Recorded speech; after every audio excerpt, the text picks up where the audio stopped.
आणि संवाद आम्ही करतो आहोत। यापूर्वी जिल्हाधिकाऱ्यांसोबत कार्यशाळा झाली, जिल्हा परिषदेच्या सीओ सोबत कार्यशाळा संवाद झाला।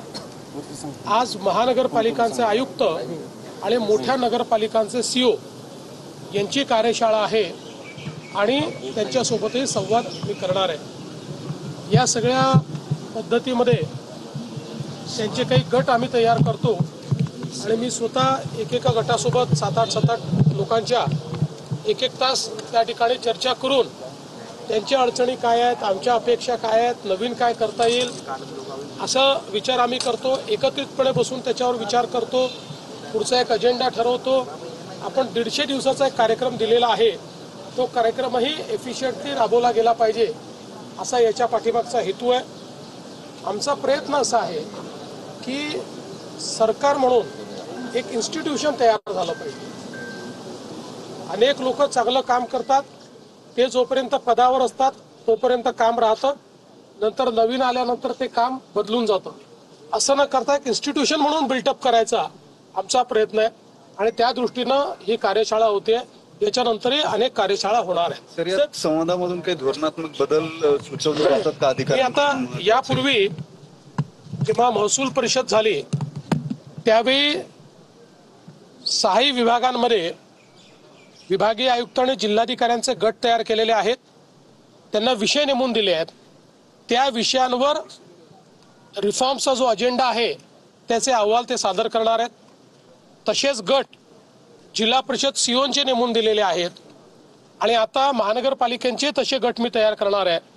कारण आपण अनेक वेळा कन्सल्टंट अपॉइंट करतो, तेही महत्त्वाचंच असतं, पण कुठल्याही कन्सल्टंट्सपेक्षा जास्त ग्राउंडचं नॉलेज हे आमच्या अधिकाऱ्यांना असतं।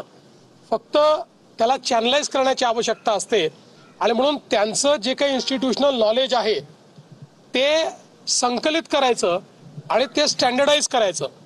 आम्ही हा प्रयत्न केलाय की स्टँडर्डायझेशन झालं पाहिजे, मिनिमायझेशन झालं पाहिजे, म्हणजे कमीत कमी कागदपत्र लागले पाहिजे आणि ऑटोमायझेशन झालं पाहिजे, सगळ्या गोष्टी ऑटो पायलट मोडवर आल्या पाहिजेत, अशा प्रकारचा आमचा प्रयत्न आहे। सर, सर्वोच्च न्यायालयाने महापालिकांच्या निवडणुका घ्यायला 120 दिवसांमध्ये सूचना दिल्यात। अनेक महापालिकांच्या प्रभाग रचना, हरकती सूचनांचे 45 दिवस, अशा अनेक ठिकाणी तांत्रिक अडचणी दिसून येत आहेत। नेमकं काय होईल महापालिका निवडणुकांच्या बाबतीत? कार्यकर्ते फार अधीर झाले। मला काही फार अडचण वाटत नाही। या निवडणुका इलेक्शन कमिशननी तयारी सुरू केलेली आहे, आम्ही वेळेत या निवडणुका घेण्याचा प्रयत्न करू। फारच जर मान्सून जास्त असेल तर ज्या भागात मान्सून जास्त आहे त्याच्याकरता इलेक्शन कमिशन आणि आम्ही जॉईंटली काही 15-20 दिवसाचं आवश्यकता पडली तर एक्सटेन्शन मागू, पण वेळेत या निवडणुका पूर्ण केल्याच पाहिजे असा आमचा प्रयत्न है। देश भर में बॉयकॉट तुर्की का ट्रेंड चल रहा है, महाराष्ट्र काफी अग्रसर है, फिल्म इंडस्ट्री हो या फिर व्यापारी हो, वो बॉयकॉट तुर्की के ट्रेंड चल रहा है। मैं उनको सभी को बधाई देता हूं। नेशन फर्स्ट ये हमारी भूमिका होनी चाहिए और देश के दुश्मनों को, और केवल देश के नहीं, मानवता के दुश्मन जिस बर्बरता के साथ हमारे लोगों को पहलगाम में मारा गया, इसी बर्बरता कोई अगर देश करता है और उसको कोई साथ देता है तो ऐसे देशों को भी सबक सिखाना जरूरी है।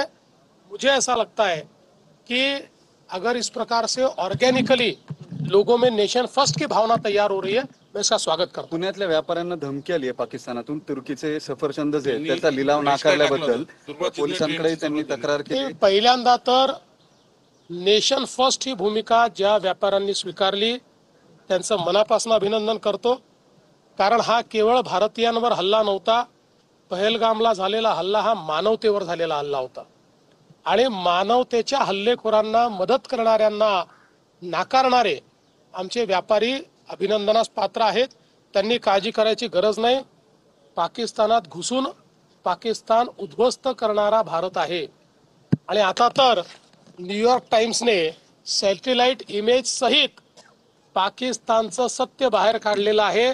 भारताला नखही ते लावू शकले नाही, पण त्यांना कसं आम्ही उद्ध्वस्त केलं, त्यामुळे कोणाच्याही पोकळ धमक्यांना भीक घालण्याची आवश्यकता नाहीये।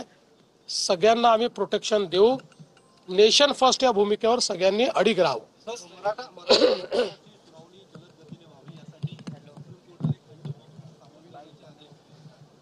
देखील तो निर्णय नुकताच समजून घेतलेला आहे.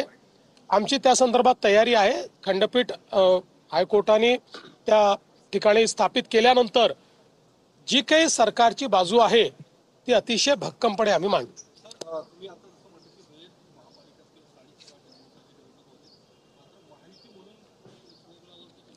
नाही, आम्हाला या निवडणुका महायुती म्हणूनच लढायच्या आहेत.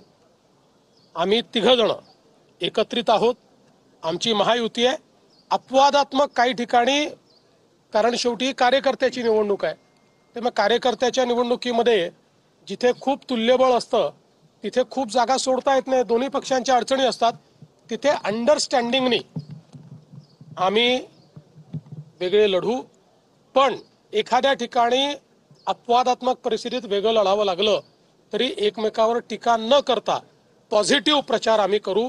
पण शक्यतोवर जेवढ्या जास्तीत जास्त ठिकाणी महायुती करता येईल त्या ठिकाणी महायुतीच आम्ही करू. कार्यकर्ते फार रिलक्टंट दिसतायत सर. संधी कमी मिळतील, सगळे एकत्र लढले असं आहे, तर fair and fight election. कार्यकर्त्यांचं स्वाभाविक आहे, त्यांना त्यात दोष देता येत नाही.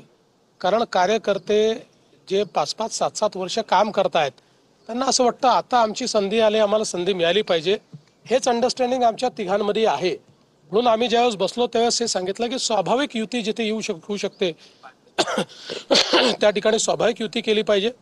जिथे कठीण आहे तिथे वेगळं लढल्यानंतर पोस्ट पोल आम्हाला एकत्रित येता येईल. पोस्ट पोल मात्र म्हणजे जिथे युती एखाद्या ठिकाणी अपवादात्मक झाली नाही तरी पोस्ट पोल आमचा अलायन्स असेलच. सर, एक दुसरा महत्वाचा मुद्दा होता. नाशिकमध्ये गोपीचंद पडळकरांच्या रॅलीमध्ये लॉरेन्स बिश्नोईचे होर्डिंग्स झळकावल्या. मला सकाळी गोपीचंद पडळकरांनी त्या संदर्भात सांगितलेलं आहे आणि मी त्यांना सांगितलं की तुम्ही स्वतः या संदर्भात पोलिसांना सांगा आणि त्याच्यावर कठोर कारवाई करायला लावा. हे लॉरेन्स बिश्नोई वगैरे असे जे काही क्रिमिनल एलिमेंट आहेत हे कुणाच्या रॅलीत दिसणं, त्याचं महिमा मंडन करणं हे सहन होणार नाही. आणि ज्यांनी त्या ठिकाणी त्याचे पोस्टर फटकवले असतील त्यांच्यावरही कारवाई होईलच. सर, पुण्यात पण